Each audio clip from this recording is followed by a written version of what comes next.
Okay, we have some press policy issue. Press policy, the policy council met.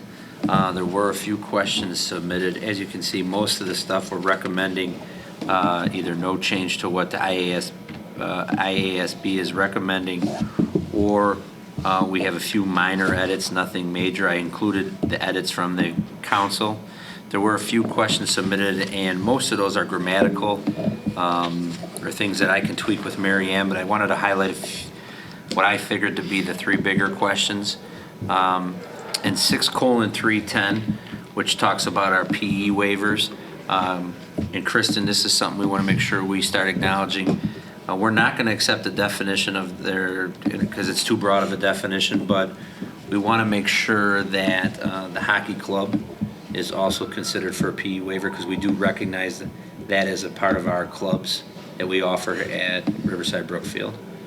So we need to just make sure that, I'm going to tweak that language in the policy so it says interscholastic activities, IHSA extracurriculars, and any clubs that are recognized by the district.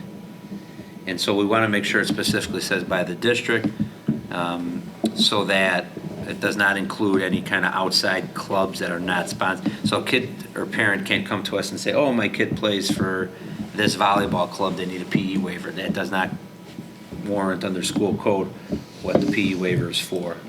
But a club like our hockey club that is between 3 or 4 high schools, that's something we're going to offer the PE waiver similar. So when their season's over, they go back into PE classes. The other one was on 5:90. That just talked about harassment and bullying. And the question that was submitted is we just want to make sure we prepare staff. We do meet with staff and go through all the policies that have their responsibilities or things they need to be aware of. And so we will make sure that if a student does come and talk to them about being bullied or harassed or any other issues, DCFS related or anything of that nature, they know to report that immediately to the administration, and if it's a DCFS case, to be a mandated reporter.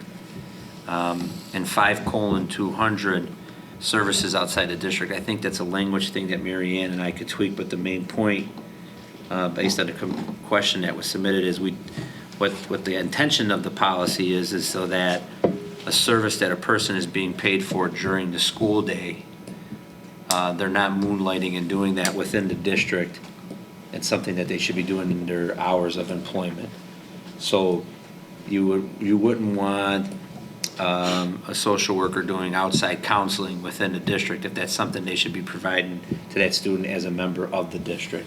Same thing with a teacher. If a teacher does extra tutoring. It's even more ambiguous than I thought. We read it different than that. The idea of the policy is so that you're being paid to do a job here at the school. You're not setting up a private business outside of work hours to where you can make money on stuff you're supposed to do as a contracted employee for the district. And the way I read it, it was they couldn't provide services for the district to any student who is not within the district boundaries, which they do, right? Because they might do a homeless. Sure, or right. The intention was, hey, I'm setting up a social work business outside. That section, that sentence needs to be rewritten. So we'll tweak that, Mary Ann and I. And that was in 5:200. Okay. But those were mainly the big three that were submitted. The rest were just mostly, asking if we provide those trainings and services, and we do. The one thing on policy, most of the options that they offer are way too specific. I think it's more being through this now, and I know Mr. Rusk has always mentioned this in the past, keep our policies general to give our administration, the board, flexibility, and the advisory council agrees the same.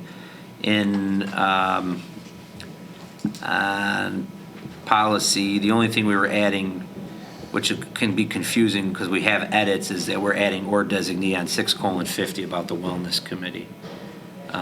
So that was the other question was, why was PE waiver shifted or PE being shifted to 3 days?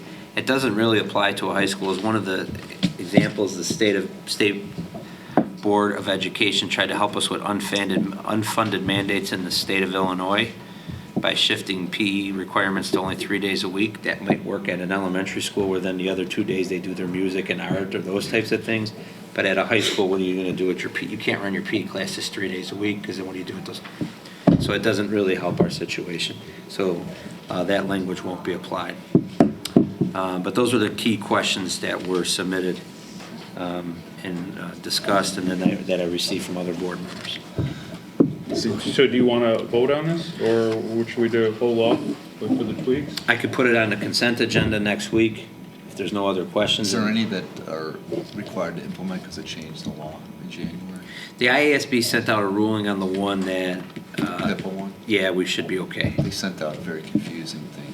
It may apply and it may not. Right, so I think we'll be fine if we approve it under the consent agenda. Let's plan on doing that after. February. All right, I agree. so we can move on. All right. New business? Any new business? No new business. Okay, matters for closed session. Personnel.